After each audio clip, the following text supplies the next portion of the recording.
پھر آپ صلی اللہ علیہ وآلہ وسلم نے فرمایا بیت المعمور کے بعد مجھے جنت کی سیر کروائی گئی،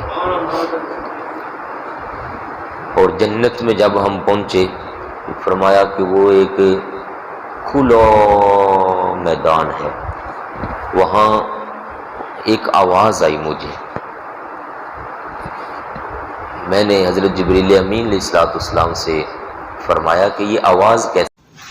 تب حضرت جبریل امین علیہ السلام آگے سے عرض کرنے لگے یا رسول اللہ صلی اللہ علیہ وسلم، یہ جنت کی آواز ہے جو اللہ تعالیٰ سے دعا مانگتی ہے کہ یا باری تعالیٰ، اے میرے پروردگار، تو نے جو میرے اندر نعمتیں رکھی ہیں، اور باقاعدہ ان نعمتوں کو گنوایا گیا، میرے اندر برتن رکھے گئے، دودھ رکھا گیا، پانی رکھا گیا، شہد رکھا گیا، اور طرح طرح کے میوے رکھے گئے، یہ ساری نعمتیں اپنی کثرت کو پہنچ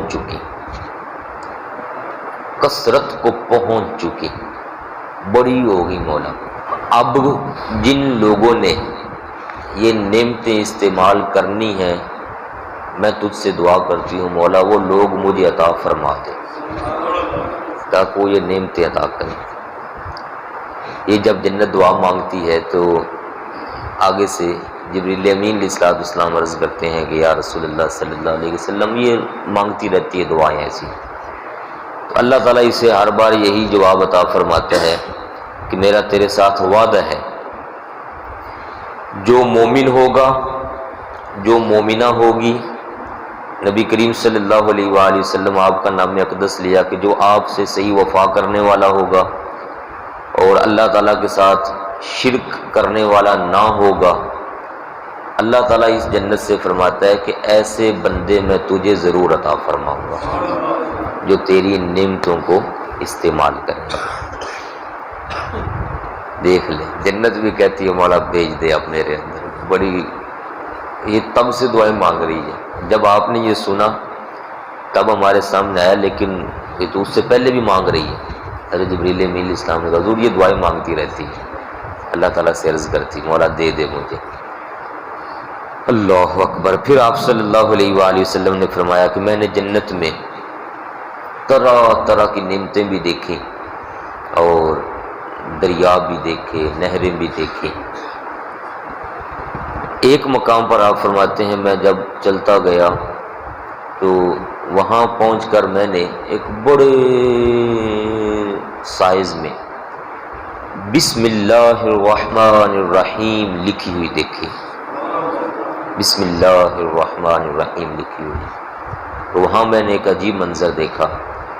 بسم اللہ کی یہ جو میم ہے، اس میم میں یہ جو کھلا دائرہ ہوتا ہے، ایک یہ دائرہ، پھر آگے بسم اللہ، یہ جو اینڈ پہ ہا ہے، یہ ہا میں بھی دائرہ ہے، پھر آگے الرحمن، یہ میم اس میں پھر دائرہ ہے، اندر سے خالی جگہ، پھر آگے الرحیم، یہ جو اینڈ پہ میم ہے، اس میم میں بھی دائرہ ہے، خالی جگہ۔ تو آپ صلی اللہ علیہ وآلہ وسلم فرماتے ہیں میں نے دیکھا کہ یہ چار جو سوراخ ہیں، دائرے بنتے ہیں، ان چاروں سے اللہ تبارک و تعالیٰ نے ایک ایک نہر جاری فرمائی ہوئی ہے۔ ان نہروں کا ذکر سورہ محمد کے اندر 26ویں سپارے میں موجود ہے۔ فیہا انہار، وہاں پر نہریں ہیں، ان میں سے ایک نہر انہار من لبن، ایک نہر دودھ کی ہے، وانہار من خمر لذت للشاربین، اور ایک نہر ایسی شراب کی ہے جس میں نشہ نہیں ہے، وہ شربت ہے، جنتیوں کے لیے تیار کیا گیا۔ وانہار من عسل مصفی، اور ایک نہر وہاں پر شہد کی بنائی گئی ہوئی ہے۔ وانہار من ماء غیر آسن، اور ایک نہر صاف شفاف پانی کی ہے جس میں جو خراب نہیں ہوتا۔ یہ چار نہریں ہیں جو بسم اللہ الرحمن الرحیم کے ان دائروں کے اندر سے جاری فرمائی گئی ہوئی ہے۔ اس کا مطلب ہے بسم اللہ شریف بڑی عظمت والی ہے۔ اس لیے آقا پاک صلی اللہ علیہ وسلم نے فرمایا کہ جب یہاں کا دودھ، پانی، کھانا استعمال کرنے لگو تو اس سے پہلے بسم اللہ شریف پڑھ لیا کرو۔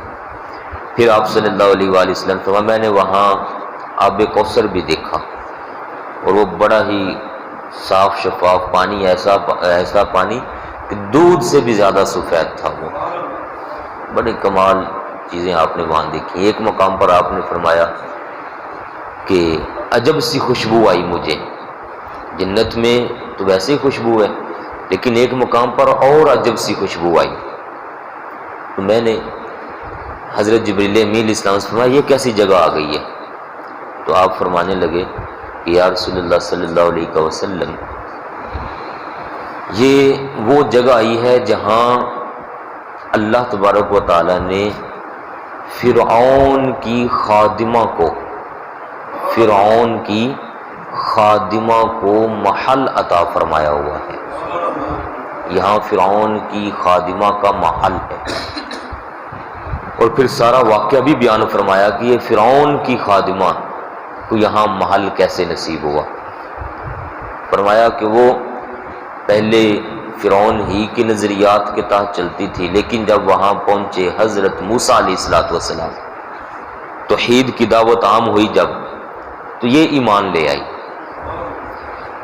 لیکن اپنا ایمان چھپا کر رکھتی تھی، لائی ایمان چھپاتی تھی۔ ہوا یہ کہ ایک دن یہ اس کی بیٹی کی کنگھی کر رہی تھی، بال بنا رہی تھی، اس دوران اس کے ہاتھوں سے کنگھی گر گئی۔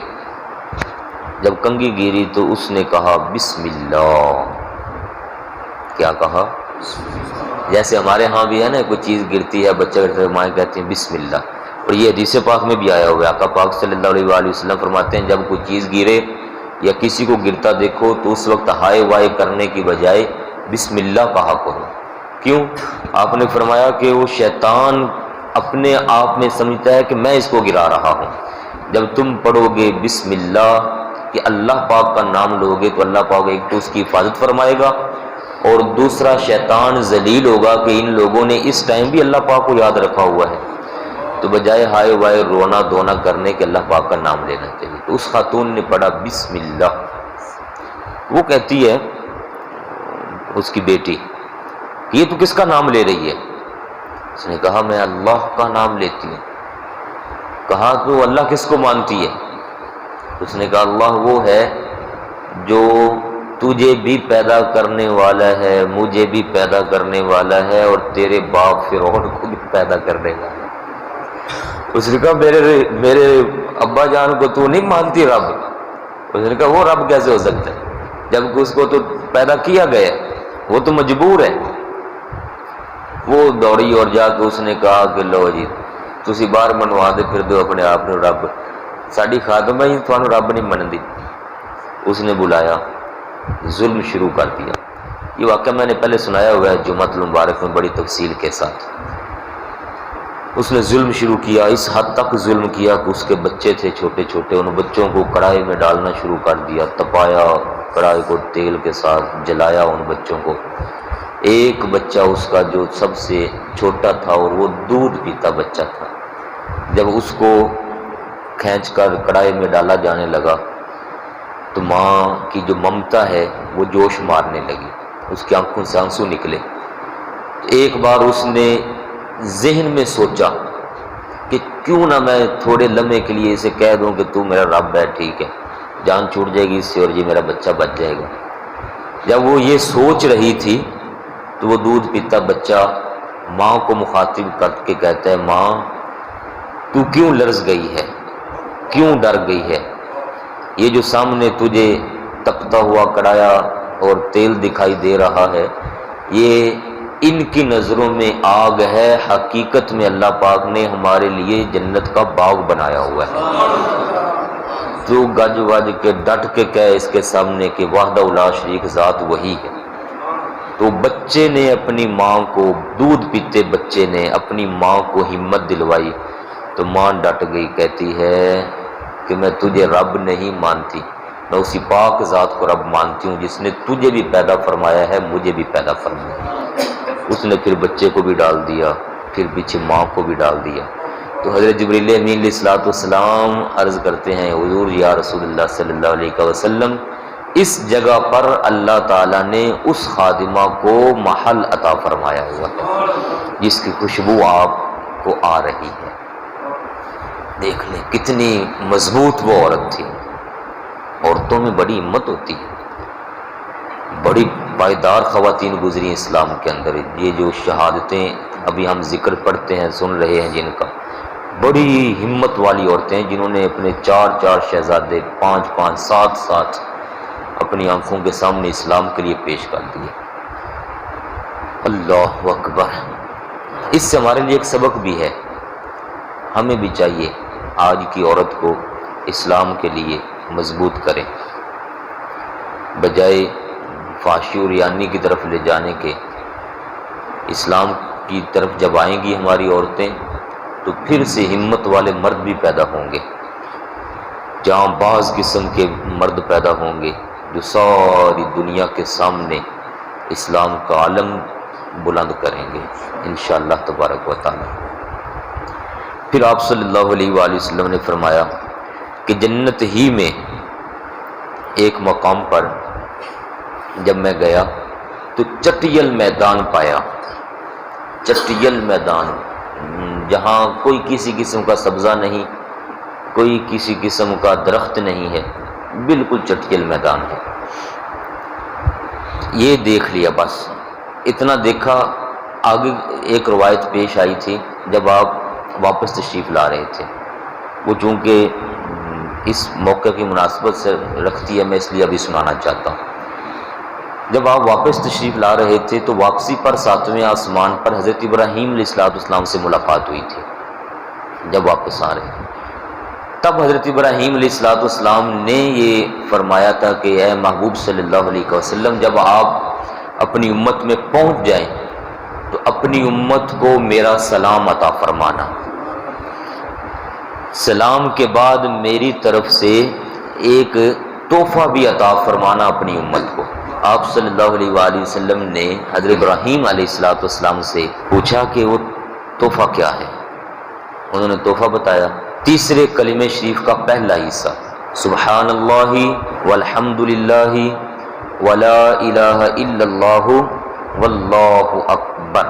یہ اتنا حضرت ابراہیم علیہ السلام نے تحفہ دیا، یہ اپنی امت کو عطا فرمانا، اور انہیں کہنا کہ یہ کثرت سے پڑھتے رہا کریں۔ اس کا فائدہ وہ فرمانے لگے کہ وہ جنت میں جگہ جو چٹیل میدان ہے، بالکل صاف ہے، جہاں سبزہ کوئی نہیں، کوئی درخت نہیں ہے، آپ کی امت جب یہ کلمات پڑھے گی تو ان کے بدلے میں اللہ تبارک و تعالی جنت کے اس حصے میں سبزہ اگائے گا، وہاں درخت اگیں گے، اور جس بندے کے کلمات کی وجہ سے جتنا حصہ سبزہ اگا ہوگا وہ سارا حصہ جنت کا اللہ تعالیٰ اسی بندے کو عطا فرما دے گا۔ بڑی وسیع ہے جنت۔ قرآن عظیم میں کئی جگہ پر آیا ہوا ہے، جنتن ارضها السماوات والارض، جنت کی چوڑائی کتنی ہے؟ وسعت۔ فرمایا یہ 7 زمینیں پھیلا دی جائیں، یہ ابھی تو نیچے اوپر ہے نا، ان کو ایسے ایک دوسرے کے برابر رکھا جائے، اور پھر آسمان جو نیچے اوپر ہیں، فرمایا ان آسمانوں کو بھی ایسے برابر جوڑ دیا جائے، تو کتنی وسعت ہوگی ان 7 آسمانوں کی اور زمین کی۔ فرمایا جنت ان سب سے زیادہ وسیع ہے، اتنی نہیں، عرضها السماوات، ان سے بھی زیادہ وسیع ہے جنت۔ تو جنت میں بڑی جگہ ہے، بڑی جگہ ہے، یہ اس زمین میں بڑی جگہ ہے تو جنت تو پھر جنت ہے۔ تو ہمیں اب چاہیے کہ سبحان اللہ، الحمدللہ، اللہ اکبر، لا الہ الا اللہ یہ پڑھتے رہا کریں، آتے جاتے درود پاک کے ساتھ ان کی بھی کثرت کریں۔ یہ تو اکثر آپ سنتے رہتے ہیں، جو بندہ سبحان اللہ کہتا ہے اس کے نام کا درخت جنت میں لگ جاتا ہے، حدیث پاک بھی ہے۔ تو یہ آسمانی حضرت ابراہیم علیہ السلام کی طرف سے تحفہ بھی ہے ہمارے لیے۔ اس کے بعد آپ صلی اللہ علیہ وآلہ وسلم فرماتے ہیں کہ مجھے پھر لایا گیا ایک ایسی جگہ پر جہاں حجاب تھا، پردہ. اور آپ نے یہ بھی فرمایا کہ یہ جگہ بالکل سدرۃ المنتہا کے قریب ہے. سدرۃ المنتہا سے عرفہ تھوڑی بلند لیکن بالکل قریب ہے، جہاں انشاءاللہ تعالیٰ آگے ہم ذکر کریں گے. اب یہاں حضرت جبریل امین علیہ السلام کہتے ہیں حضور یہاں سے آگے میں نہیں جا سکتا.